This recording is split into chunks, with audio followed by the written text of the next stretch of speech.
कौन है सीमा सिंह जिसको चिराग पासवान ने टिकट दिया? आइटम सॉन्ग करने वाली भोजपुरी एक्ट्रेस खेसारी लाल यादव को लाने की क्या जरूरत आ पड़ी? भारतीय जनता पार्टी से मैथिली ठाकुर को लाने की क्या जरूरत आ पड़ी? प्रशांत किशोर, इनके बारे में तो लोग कह रहे हैं कि टिकट बेचने का काम शुरू कर दिए, जो सरकार में आने से पहले ही 25 करोड़ का उगाही कर लिया। 12,000 से अत्यधिक लोगों से 21-21 हजार का चंदा, कह रहे थे टिकट देंगे टिकट देंगे। क्या टिकट देंगे आप? सभी टिकट को तो आप पे बेचने का आरोप लगा दिया है लोगों ने। कितने में बिक गया टिकट भाई? मैथिली ठाकुर जैसे पैराशूट उम्मीदवार को लाया जाता है। बताइए ना जरा, मैथिली ठाकुर ने कितने दिनों तक अलीनगर में मेहनत किया है, कितने दिनों तक उन्होंने। नमस्कार, आप देख रहे हैं ओपिनियन बिहार, मैं हूं आपके साथ शुभम कृष्णा। देखिए, अभी हम बात करने जा रहे हैं कि जिस प्रकार खेसारी लाल यादव, मैथिली ठाकुर, रितेश पांडे और सीमा सिंह जैसे नायक और नायिकाओं और गायक और गायिकाओं को टिकट दिया गया है, तो इसके बाद जो सामाजिक कार्यकर्ता है वो झाड़ू पोछा शुरू कर दे क्या? आखिर जो सामाजिक कार्यकर्ता है, जो 20-20 वर्ष, 25-25 वर्ष जो माननीय विधायक है, उनका सीट खाली होने का वेट करते हैं कि भाई जो अभी वर्तमान में विधायक है वो हटेंगे तब हम अपनी दावेदारी पेश करेंगे। लेकिन जब पता चलता है कि जो विधायक हटते हैं या फिर जिनका टिकट काटा जाता है, जब वो हटते हैं तो फिर किन्हें लाया जाता है? तो रितेश पांडे जैसे लोगों को लाया जाता है, मैथिली ठाकुर जैसे पैराशूट उम्मीदवार को लाया जाता है। बताइए ना जरा, मैथिली ठाकुर ने कितने दिनों तक अलीनगर में मेहनत किया है, कितने दिनों तक उन्होंने पार्टी का झंडा धोया है, कितने दिनों तक उन्होंने कार्यकर्ताओं को मदद किया है, कितने दिनों तक वो पार्टी की सेवा की है। अब जरा इस सवाल का जवाब अगर किसी के पास है तो जरूर दे दें। मुझे तो नहीं लगता है कि मैथिली ठाकुर इससे पहले कभी, जब से वो फेमस हुई है, जब से उनका नाम हुआ है, मुझे नहीं लगता है कि 15 से अधिक दिनों तक वो बिहार रही होंगी। अगर वो 2 से 4 दिन बिहार रही भी होंगी तो जरूरी नहीं है कि वो समाज सेवा की होंगी। और मुझे नहीं लगता, मैंने बहुत सारे रिकॉर्ड खंगाले हैं, तो मैथिली ठाकुर ने एक भी समाज सेवा नहीं किया, फिर भी उनको टिकट दिया गया। लेकिन अलीनगर विधानसभा से भारतीय जनता पार्टी के कई एक ऐसे नेता होंगे जो चाह रहे होंगे, मेहनत कर रहे होंगे, समीकरण बिठा रहे होंगे कि इस बार तो पार्टी मुझे ही टिकट देगी, भारतीय जनता पार्टी कार्यकर्ताओं की पार्टी है, भारतीय जनता पार्टी इस बार मुझे उम्मीदवार बनाएगी। लेकिन अंतोगत्वा होता क्या है?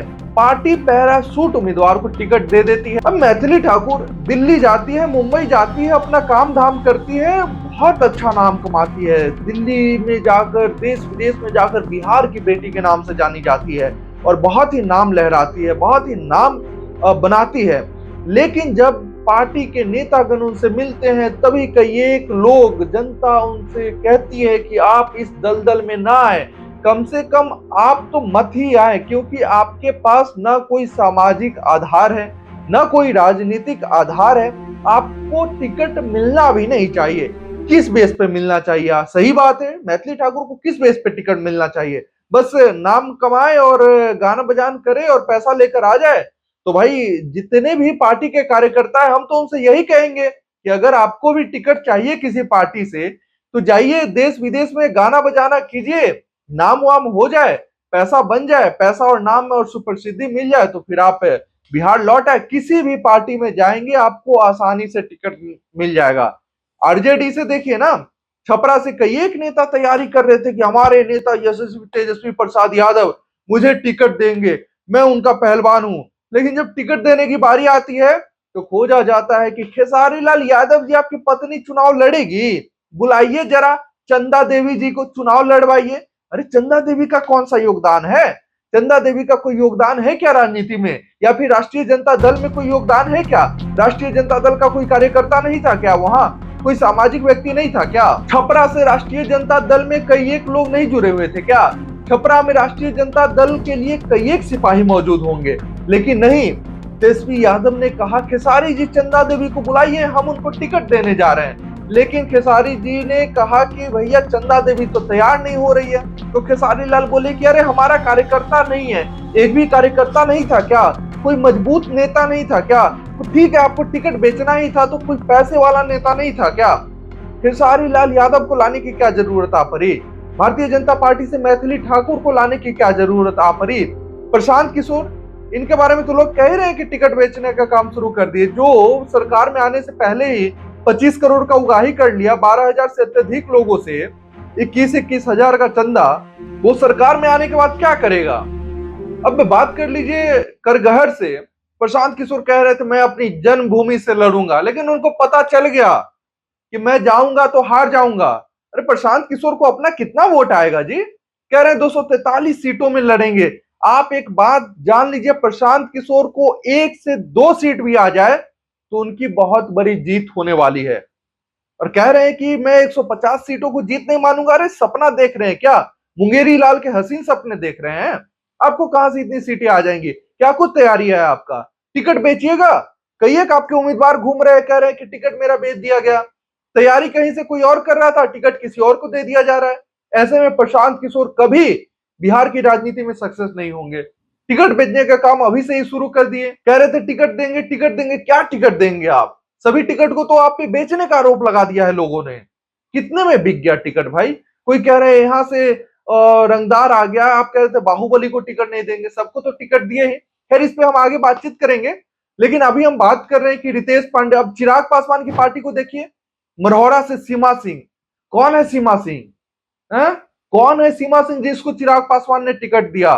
आइटम सॉन्ग करने वाली भोजपुरी एक्ट्रेस सीमा सिंह को चिराग पासवान ने उम्मीदवार बनाया।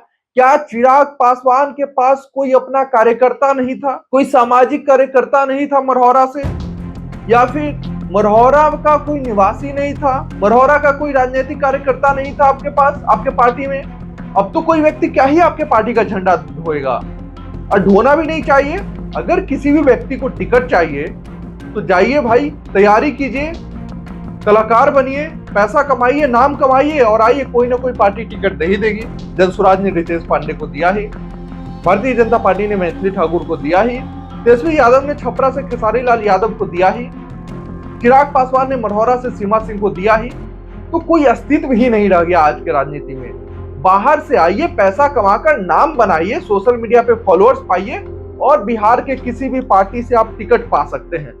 यही आज के डेट में राजनीति का स्तर बच गया है। कितने सारे राजनीतिक कार्यकर्ता आज रो रहे हैं। मेहनत हमने किया, झंडा हमने ढोया पार्टी का, सदस्य हमने बनाया ज्यादा से ज्यादा पार्टी का, पार्टी को हमने मजबूत किया, पार्टी को हमने सींचा, और जब टिकट लेने की बात आ गई तो सीमा सिंह, रितेश पांडे, मैथिली ठाकुर, खेसारी लाल यादव, क्या करेंगे वो कार्यकर्ता? कितने कार्यकर्ताओं के सपनों पर आप पानी फेर दिए। आने वाले समय में कोई भी कार्यकर्ता आपका क्यों झंडा ढोएगा भाई? तो मेरे समझ से तो किसी भी अब लोगों को पार्टी का झंडा ढोने से बेहतर है नाम कमाइए, पैसा कमाइए, आकर पैसा से टिकट खरीदिए, या आपने नाम के बलबूते टिकट ले रहे हैं तो टिकट लीजिए, चुनाव लड़िए, विधानसभा पहुंचिए, बात खत्म। तो इन तमाम मुद्दों पे आप क्या कुछ सोचते हैं? कमेंट में प्रतिक्रिया जरूर रखें। बहुत बहुत धन्यवाद आपका।